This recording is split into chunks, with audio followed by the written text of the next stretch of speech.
Most people lose 20 to 30% of their paycheck to taxes. Before the money even touches their bank account, it's already gone. Now imagine someone earning $100 million and keeping all of it, not hiding it, not cheating, not breaking the law, completely legal. That place exists. It's called Dubai. And for thousands of the world's richest people, it has quietly become the ultimate tax escape hatch. But here's the part almost nobody explains. Dubai isn't actually tax-free. In fact, someone is paying. Just not the people you think. Today we're going to break down how the system really works, and why billionaires experience Dubai very differently than everyone else. Dubai may have pulled off one of the most successful marketing campaigns in modern economic history. 3 words built the reputation. 0% tax. That's the headline you've probably heard. Influencers move there. Entrepreneurs talk about it constantly. Finance gurus make videos claiming, just move to Dubai and stop paying taxes. And technically, they aren't lying. Dubai has no personal income tax. You can earn a salary, run a business, or collect investment income, and the government doesn't take a percentage directly from your paycheck. On the surface, it sounds like paradise. But pause for a moment. Running a global city like Dubai costs billions of dollars every year. Roads have to be built.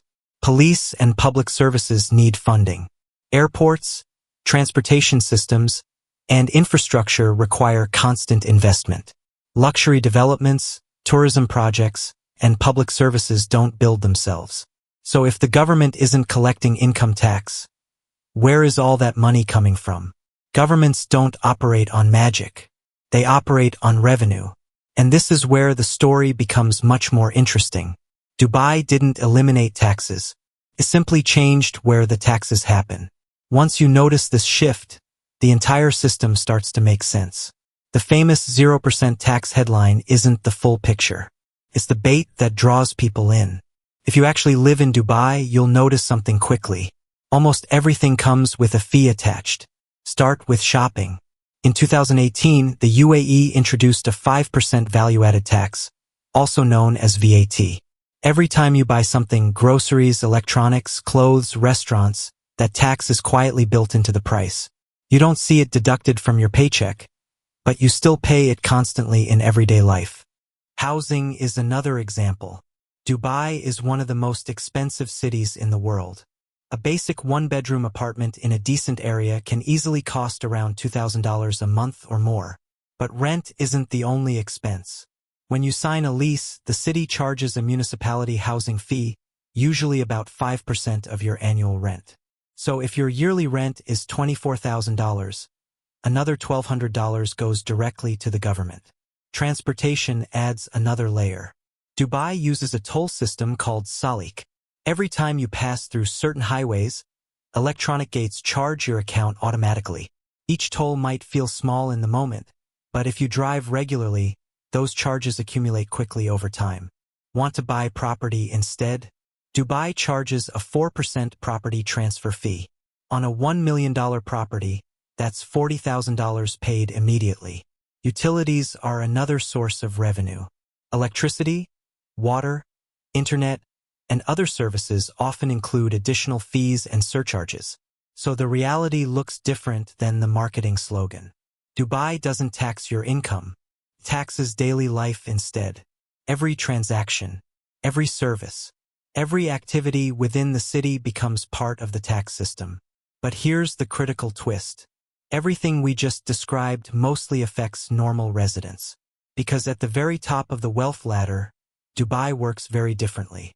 When billionaires relocate to Dubai, they aren't doing it to save money on groceries or toll roads. They're doing it to restructure their entire financial life. And the strategy usually follows 3 steps. Step 1 is establishing residency. Dubai actually makes this surprisingly accessible. One common path is purchasing property starting at around $750,000. Another path is opening a company in one of Dubai's specialized free zones. Once you complete one of these steps, you can qualify for residency and officially become a resident of the country.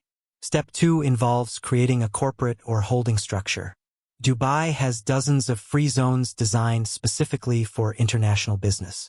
Places like the Dubai International Financial Center or the Jebel Ali Free Zone allow companies to operate with extremely favorable tax conditions. In many cases, certain forms of income can still qualify for 0% corporate tax. That means assets, investments, intellectual property, and global business operations can all be structured through these entities. Then comes the final step, and this is where the real advantage appears: claiming Dubai as your tax residence. Many countries have tax rules stating that if you're officially a resident somewhere else, they won't tax certain types of foreign income. So when a billionaire relocates their tax residency to Dubai, their home country may stop taxing them. And Dubai doesn't tax that income either. The result is exactly what people talk about: 0%. No secret offshore bank accounts. No illegal schemes. Just legal structures operating exactly as international tax laws allow. Dubai also strengthens this system through another powerful tool: tax treaties. The country has signed more than 100 double taxation agreements with other nations. These treaties were originally designed to prevent individuals from being taxed twice on the same income. But in some cases, they create the opposite outcome. Money moves between countries and ends up being taxed almost nowhere. That's one reason why thousands of millionaires and billionaires have quietly relocated to Dubai in recent years. But if this sounds like an easy trick anyone could use, there's a reason most people can't. Imagine you earn a normal salary, maybe around $80,000 a year. You hear about Dubai and think, why not just move there and stop paying taxes? It sounds simple. In reality, it's much more complicated. The first obstacle depends on where you're from. If you're an American citizen, moving abroad doesn't eliminate your tax obligation. The United States is one of the only countries in the world that taxes citizens based on citizenship, not location. Even if you live on the other side of the planet, the IRS still expects you to report and potentially pay taxes. The only way to fully escape that system is to renounce your citizenship entirely, which can trigger something called an exit tax. Now imagine you're from the United Kingdom, Canada, or most European countries. In theory, moving abroad might allow you to avoid domestic income tax. But there are strict rules. Most countries use something called the 183-day rule.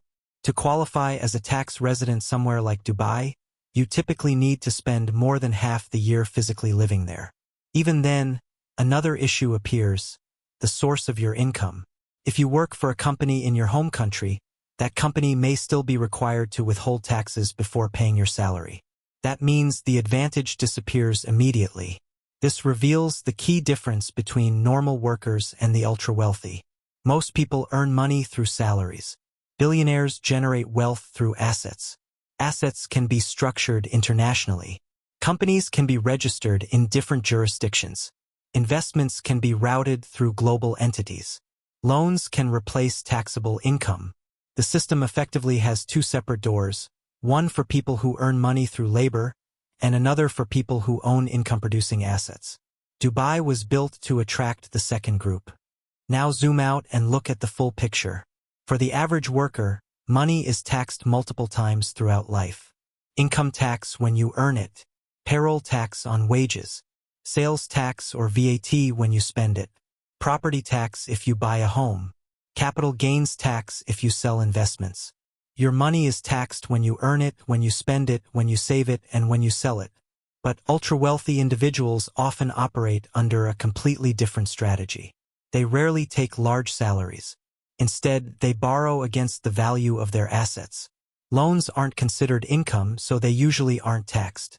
Their investments continue growing inside companies and financial structures across multiple countries.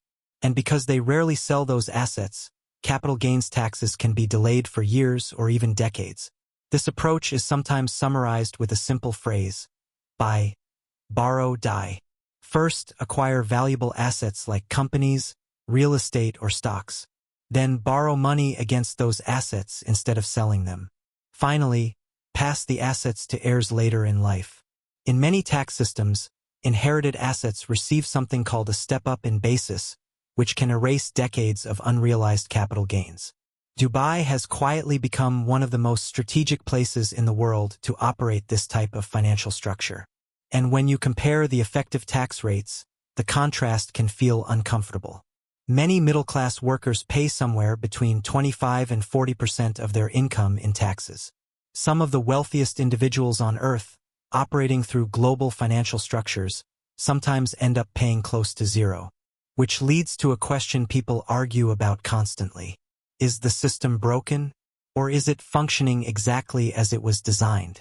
This isn't about telling people to hate Dubai. The city didn't invent these financial rules. It simply optimized them. Countries compete with each other to attract capital, businesses, and wealthy residents. Offering low taxes is one of the most powerful incentives they can use. From a strategic perspective, it's actually brilliant. But once you understand how the system works, many global trends start making more sense. Why wealthy individuals relocate so frequently. Why multinational corporations move their headquarters. Why tax laws become such intense political debates. The rules change depending on how you make your money. If you earn income through labor, the system is relatively rigid. If your wealth comes from ownership, assets, and investments, the system becomes much more flexible. And Dubai sits right in the center of that flexibility. The richest people on Earth aren't moving to Dubai just for the skyscrapers, luxury lifestyle, or beaches. They move there because it's one of the few places where the global tax puzzle fits together almost perfectly. And once you understand that puzzle, you start seeing the pattern everywhere. If you want to understand the other half of this strategy, the buy, borrow, die cycle, I break it down in another video on this channel. That's where the rest of this financial story continues. Subscribe if you want to learn how money, taxes, and power really work behind the headlines. And I'll see you in the next video.